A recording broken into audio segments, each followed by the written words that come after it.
No que fue mi emoción, no que fue mi emoción. Estoy mal enfocada, estoy mal encuadrada, necesitaba que este video saliera ahora mismo, lo voy a editar ya, ya, ya. El motivo por el que estoy haciendo esta introducción tan desprolija, podría decirse, tan poco seria, tan informal, es porque acabo de entrevistar a la... Voy a mover la cámara porque tampoco así tengo un trípode ya. No se desenfoque, que esté todo ok. Acabo de entrevistar a la directora del Instituto Pantone. El Instituto Pantone existe literalmente desde hace muchos años. Propiamente la industria Pantone existe desde el año 1963 y posteriormente se crearía el Instituto Pantone y posteriormente se crearía la gran impronta que tiene de seleccionar el color del año para todo el mundo cada año desde 1999, así de preciso. Así que yo estaba muy entusiasmada, el color de este año es Peach Fuzz, hice un reel en mi Instagram, lo dejé subido acá en mi cuenta donde te hablo un poco de por qué eligieron este color. Estoy hiperventilada, pero es que terminé la entrevista y de verdad me dije tengo que subir esto ahora mismo. Y la entrevista está muy completa y no quiero perder ni un segundo más hablando yo y saludándoles y por aquí y por allá. Si te gusta el arte, la creatividad, el diseño, la ilustración, este video es para ti. Tiene información valiosísima. Me voy a encargar de ponerle subtítulos a toda la entrevista para garantizar que la puedas entender sin ningún inconveniente porque fue en inglés. Leatrice es americana, norteamericana. Partimos. Well, thank you so much for this opportunity. Of course, it's an honor for me and for all the people in Latin America which loves and follow color. I know your time is valuable, so I'll try to use this time wisely. And I have a few questions for you. Of course, if you have any comments or you don't understand my English that well, please let me know. I think I'm fine, but I'm trying my best. Okay. All right, that'll work. Awesome. Well, I'll make a little introduction for the video. Leatrice Eisman and is an American color specialist, author of 10 books on color, recognized by the Wall Street Journal as one of the most influential people in the world of color. Eisman holds a degree in psychology, and she's an allied member of the Industrial Designer Society of America and the Fashion Group International. She has received a prestigious service award from the Color Marketing Group, and she's the executive director of the Pantone Color Institute and the director of the Eisman Center of Color, which I'm very glad because I'm one of your students now. Yes, that's right. Thank you.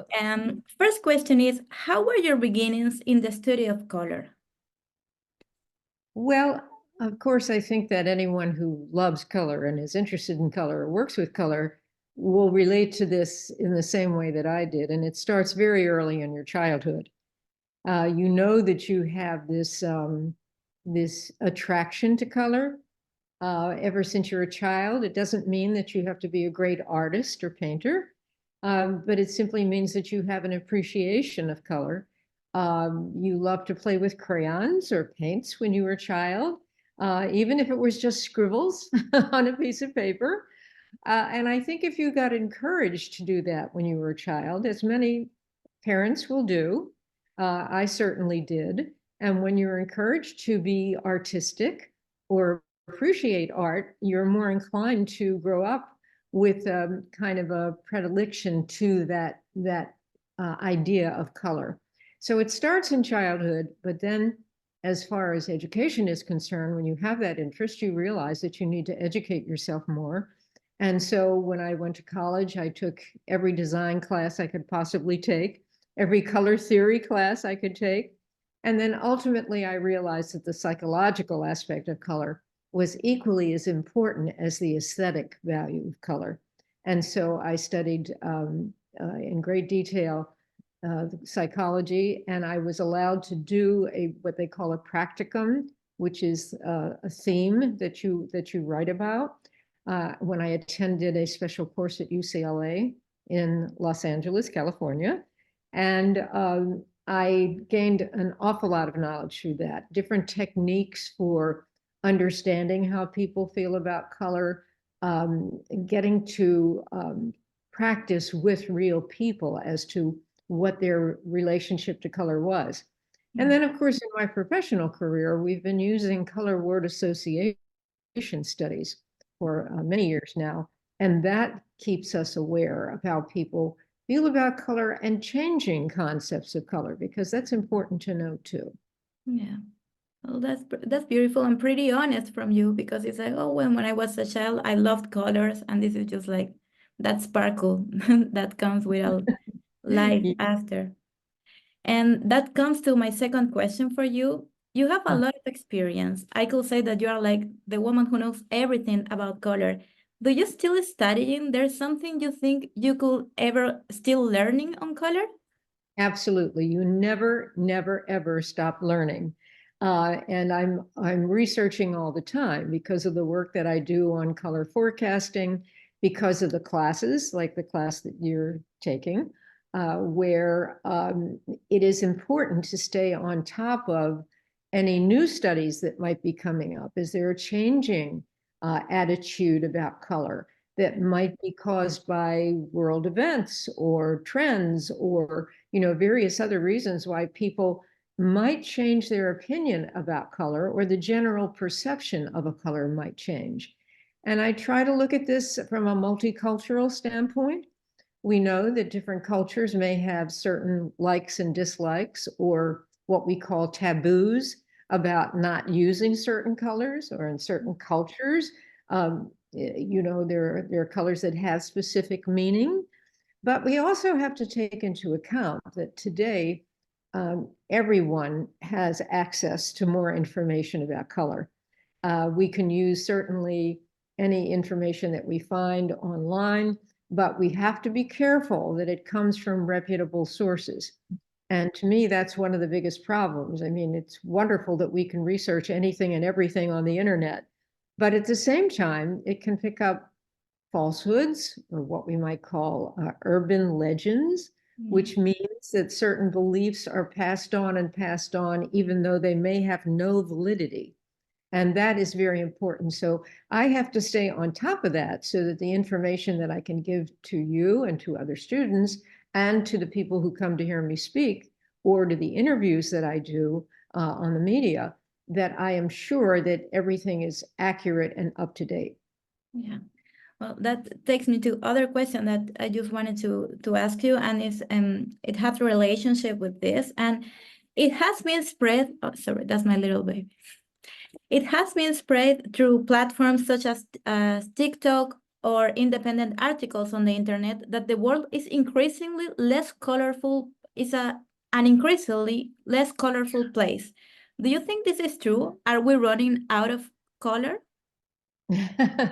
Well, what do they mean by less colorful place? Does that mean that people are wearing less color? Is the topography, the geography changing color? I'm not quite sure of what context they're talking about, because color can be used in many different contexts.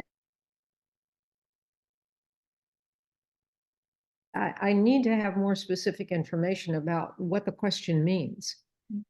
Do you have more information about what Yeah, context they're I talking? think it is related of all these nude colors fashion trends, because for example, in the 80s, cars were more colorful, and now there's this trend to black grayish cars. It's, but it's what you're telling me, in fact, is I think the problem of these sources, that is just like a global, somebody say it, and we don't have a study or an investigation that confirms this. And this is why I tell, okay, this is the person I can ask this. That's right. It's an opinion. And people do have opinions about color. There's no question about that. Um, I would say to you that certainly with new technologies like AI, and the ability to technically perhaps even create more colors, that I don't think the world is becoming a less colorful place. Now, we have to separate that from fashion, the fashion pundits, the fashion experts who give their opinion about what the designers are doing and so on. But if we look at it as a worldwide phenomenon, I think that the color usage is growing. I think that there's more knowledge that's out there, more education. And as I said, technically, the whole idea of color being, even if we go to the movies, I'm always talking about taking a child, if you have a child, to to the movies and seeing these marvelous animated films that are full of color. And then there are designers and manufacturers who then have licenses with the movie, and they make the bedspreads and suggest, towels and pillows and toys, all with the bright colors that come out of the animated films. So I don't think the world is becoming a less colorful place. Of course, we're so new into the whole idea of AI. It's been around for a while, but it's developing. But I would make the assumption that even with AI and the work that I've seen, that you are not going to see color disappear. It is just too fascinating to people. People love it. People love to discuss color. And when we first started the Color of the Year back in 1999, we were astonished at the kind of response that we got from people who really wanted to know what the color meant, the psychological meaning of the color. And every year people are guessing to see what the color of the year is going to be. And we wanted to start a conversation about color. And I think we really very much hit upon that, starting that conversation. And, even in conversation with a person, you can get on a plane and sit next to someone. And if I tell them the work that I do, if they ask, immediately they're going to be questions about color. They're going to tell me about their favorite colors. They're going to ask me what color to paint their living room wall. It's a never-ending topic that people are fascinated by. Amazing. Well, talking exactly on the color of Pantone, of course, I really want to ask about the color for 2024. Let's talk about peach fuzz. What do you like the most about the Pantone color of the year? What is the most exciting thing for you about this color? Well, for me, the most exciting thing is to see the way that people will adapt the color and use the color. And I'm not saying, I'm not dogmatic about my opinion about color. There might be someone who says, I can't stand the color. I don't like it. I'm never going to use it. Of course, my curiosity, and also as a teacher and a counselor, my first reaction would be, but why do they feel that way about the color? Let's see if I can help to change their mind. That becomes the challenge. But often if you question people as to why they don't like a color, they'll come up with something that many times started in their childhood. It could be that they were taken to a carnival and they were given, those cotton candy, fluffy balls that children eat.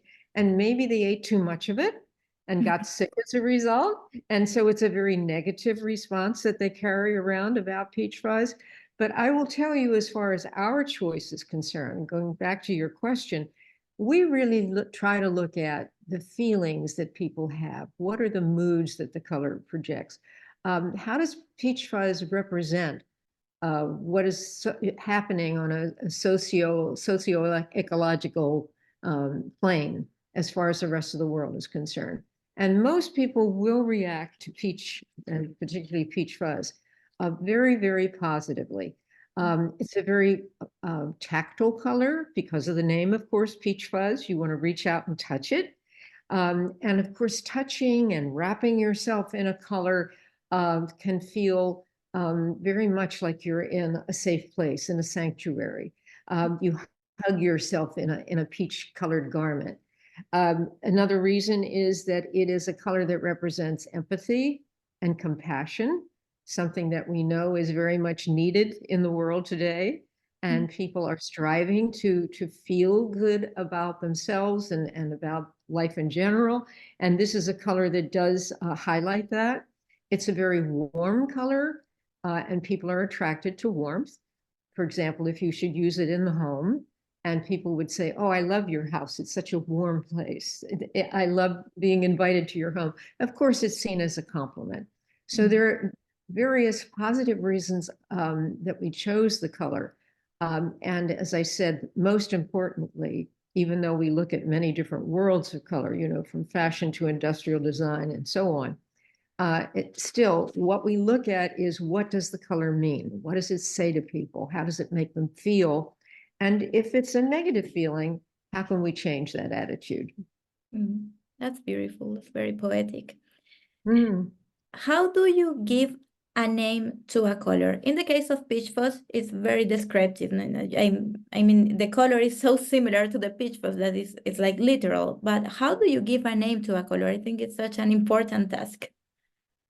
Well, when I came on board with Pantone and started to name the colors, there were already 500 colors that were named. And you would think, oh, well, this is a fun job, and parts of it are fun. But the more color you start to show and carry and offer to people, the more of a challenge it becomes, because then the colors have, they're already taken, so to speak. But we have many resources that are available to us. We can look at the colors in nature, first of all. That's always the prime repository of color names. And if you think of everything in nature, all of the flowers, all of the herbs that grow in the garden, the foliage, the colors of the sky, colors of the sea, there's a vast world around us. The color of birds, we look into the field of ornithology, and there are birds that we might not have ever seen, but now we're going online and we're seeing, oh, yes, there's this beautiful bird that comes out of Latin America that I've never seen before. And look at this beautiful name. And even though people in other languages may not quite understand what that means, again, it starts a conversation. Oh, I've never seen a bird that color. Where does that come from? It excites their curiosity just by attaching it to a color. So there are many, many resources that are available to us. What we try not to do is to name a color with something that is so current that is happening, because it may disappear in a few years. What I'm talking about is like a character. Like if you remember Barney Purple for children. Sure. Okay, that was a worldwide phenomenon. But Barney has disappeared from the scene, and children today would not be able to relate to what color Barney was. So you do have to research it and be cautious. And again, you try to create a provocative name. You don't want to just give it a number or something that's kind of boring. You want to make it somewhat memorable at the same time. So it is a challenge. This is a question that I wanted to ask at the end, but I think it gives me, I wanted to make it now because of the beautiful things you are saying. And perhaps color is the subject of a study that most unifies art and science. Are you on the Newton team or in the Goethe team? I think Wolfgang von Goethe team. If you could choose one perspective on color, more scientific or more artistic, do you feel you can choose one, or? Well, you have to look at both the art and the science, of course. But again, I'm going to go back to the comment I made before about the context of color, how and where it's being used. Perhaps it would be an inappropriate or not attractive color in a certain area, or even classic colors have certain names that are not very appealing. For example, there is a color called puce in English, P-U-C-E. Yeah. It's not a very attractive word in English. I'm not sure what the translation would be in other languages, but it's not an attractive word. And it does mean a very strange meaning, but it comes back from history. It's the underside of a flea's belly.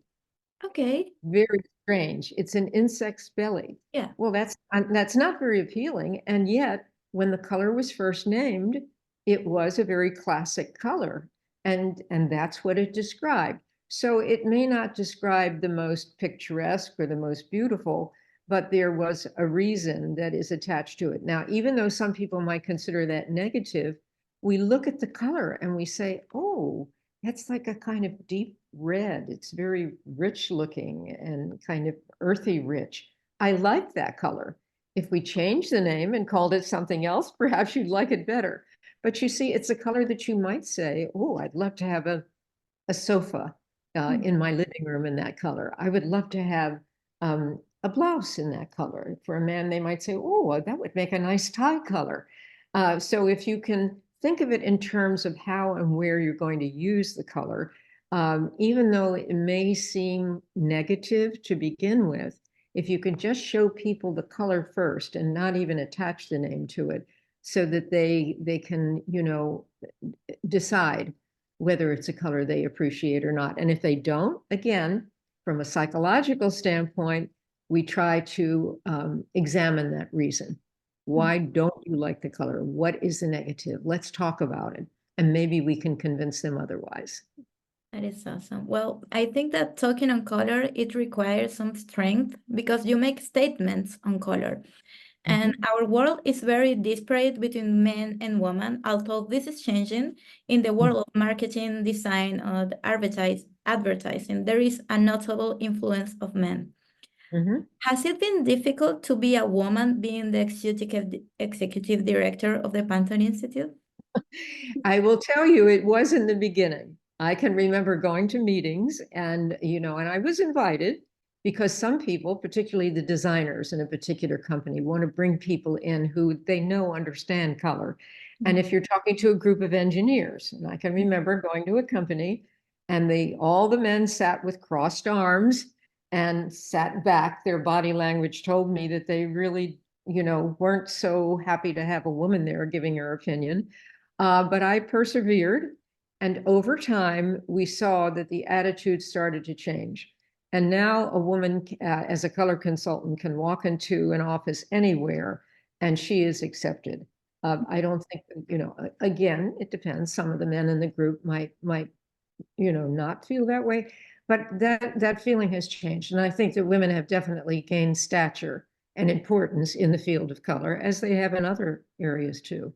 Oh, that's amazing. And that's thank you because of the work that you do, such an icon. Mm-hmm. And this question is tricky. You might not answer, but I really wanted to ask you anyway. Could you tell us other colors that were maybe considered for being the Pantone 2024? You know, it's interesting. I get that question often, but when you've been working with color for a while, as I have, and we know the history of the colors, and we're examining what the world feelings are, you know, what, again, that I said is the most important, how do people feel about color? We went almost immediately into that family of the warmth of it's essentially the orange family, because we understood that it elicits the kind of warmth and compassion, and even some excitement. We've tempered it a little bit. It's not the brighter orange, but we almost went exactly to that color from the very first day. So it's not like there were 5 different colors that we were anticipating. In the beginning, we might have considered some others, but as we went through and we started to examine what we call the zeitgeist, what's the world attitude about it, we really did land on peach fuzz very, very quickly. So it was not a difficult decision from the start. Awesome. And another question talking on all of the subjects on color, coming from Latin America, a continent with many contrasts and a lot of poverty, studying color can seem superficial to some people. Somehow, Pantone is universal. What are your opinions on this? Why do you think it is important to talk about color? Well, I think color can reveal a lot of feelings, you know, on an individual level. They can be exciting, they can be comforting, they can be quieting, they can be celebratory. I mean, there's so many words you could use to describe what color can mean. And it's also a release of your creative juices, I like to talk about. Everyone, even people who will say, you know, an engineer who says, oh, I don't think about color. I think about form. I think about shape. I don't think about color. But if you stop and you analyze that statement and you say, do you buy food in the market? Do you look at it? Does it look fresh? Does the color give you that message? When you are driving in traffic, do you have to stop when you see a red light? I mean, there's so many examples of how color is useful in our world, but there's also that aesthetic release. And again, those engineers who might say, I don't care anything about color. Some of them might be gardeners. And you might say to them, but when you put flowers in your garden and you go to the store and you buy the flowers, do you not think about the colors? There are so many ways to attach it. When you're setting the table, you're having friends over for dinner, the color of the plates. Are they appetizing looking? I think a lot of times it's subliminal. People don't realize that they're really thinking about color because it comes so naturally. It's so much a part of our lives. They think of it only in terms of buying a beautiful painting and thinking about the colors. But every day, color is a part of our life in so many choices that we make.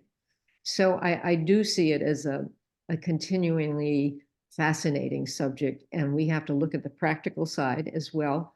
And of course, if we look at it from the standpoint of the marketplace, if you're in the supermarket and you're buying a soap and for the bath, and you walk down the aisle and you see certain colors, and immediately some are going to appeal to you.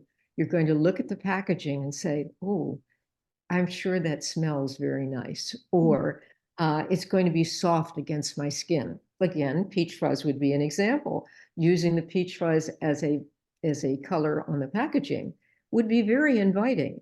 And when you're walking down an aisle, no matter what the store is, and you're in a hurry and your eye lights on certain products, there has to be that attachment that appeals to you. And that all comes from the study of color. This is a very important part of what I teach in the courses that I teach online, because we do have to think of the ramifications of the effect of that color. Even before we think of color word association studies, which are important, we have to think about the practical aspect. And it's part of what keeps the wheels of commerce turning.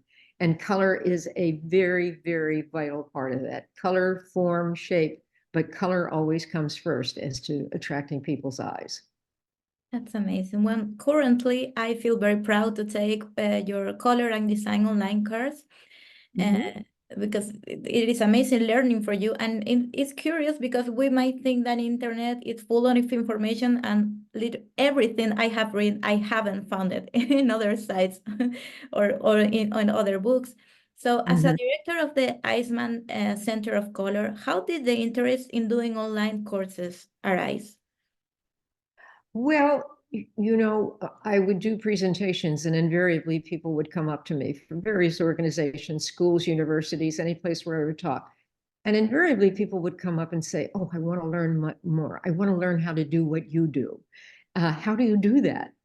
And of course, when they started asking, you can certainly take color theory classes, you can read a lot, you can study, but having some guided study in a course is very, very important, because I can weed through what I think is important to know and help overcome the problem of too much information that's out there. Is it fact? Is it fiction? So it's important to study from that standpoint, to make sure that you're getting a credible resource. As you say, there's so much information online, but you have to be careful to vet it. And that is one of the reasons why I started doing the course, because it always bothered me. And I'd pick up a magazine or a newspaper and I'd see some crazy generality about color. And I'd think, no, it's my duty, it's my obligation to make sure that people get accurate information about color and are not deceived by some of the things they read and they hear. So that's how the classes started. And also another reason for the classes is that I find, with time being so short for so many people, you can, at 1 o'clock in the morning, if you can't sleep, you go to your computer, open up the course and start. And of course, the problem there is you get so fascinated, you don't want to go back to sleep. It gets you so excited. But it's wonderful to be able to have the time to do it in time that suits you. And I was able to put an awful lot of information online, because I don't have to worry about, I have to get out of the room now, our time is up. So it's a very good reason for an online training program. And it is an amazing course. Every time I read a new chapter, I go to my husband, can you believe this? He's like, I'm very excited taking the I course. love it. Yes. You have many books on color. What is the most challenging thing about writing about something so subjective? Well, that's an interesting question. You know, one of the first points that I make to students in my classes is you have to separate your professional self from your personal self. Yeah. That's one of the mantras that I keep delivering. I can say, oh, I don't know, I don't like bright red. And of course, I would ask you why. Well, I can't remember. Oh, yes, I fell off a red tricycle when I was 5 years old. And I loved riding that tricycle, but I broke my ankle. I couldn't go out and play with my friends. I was so sad. I was traumatized. Mm. Um, so there are these negatives that happen in your life. And in childhood, they're attached mostly to trauma, to sadness, or to happiness. So if you have happy memories about color, and even if they're lodged deep in your mind and you don't remember them exactly, but if you stop and you think over time, you will remember what that negative comes from. And then the question would be, does it have any relevance in your life today? None at all. It happened when you were 5 years old. What does it have to do with your life today? And that's when the big realization comes about that, okay, I have to separate that personal reaction and look at it from a more universal standpoint. What does red mean universally to most people as opposed to what it means to me personally? Mm. Yeah, that's beautiful. I think it's very positive to hear you talking on color, and it's like, oh yeah, that's beautiful. Do you this is yeah, I really wanted to ask you this. If you Mhm. could choose just one artist because of this way of using color, just one, which will you pick? You know what? I have to say, I have to defer to the fact that I couldn't pick one. Because each artist has a way of expressing their own moods and their own talent. And for me, it would be too judgmental Yeah. to choose just one. Yeah. I love a variety of arts. I mean, I love abstract art because I love the fact that it can take you off into interesting realms, and sometimes it breaks the color rules. Yeah. But I can't really choose one artist. It's a question of the mood that it's depicting, and if I'm choosing art for my home, do I want that in my home? What is the painter saying in that I relate to and I want to use? And I may want to do a whole different scheme in my bedroom than I do in my living room. So I have to keep an open mind in that area too. Amazing. And last question. Personally, I love the history of colors, especially pigments like Prussian blue or Indian yellow. Is there any color that especially moves you because of its history? For example, I love the the history of the belly of that insect. There is, I don't know, some history that particularly moves you about color. Yes, no question. It would be in the purple family. At one time, we know purple was only for royalty and aristocrats because it was made from these little murex shells, and only the wealthy could afford to buy it to have their clothing dyed in purple. And there were certain edicts, you know, only the wealthy could wear it, and the people under the wealthy couldn't. But then there was this amazing discovery in a laboratory done by a young man named William Perkin, who dropped the purple dye on the floor, and something started to happen with some other chemicals that were around.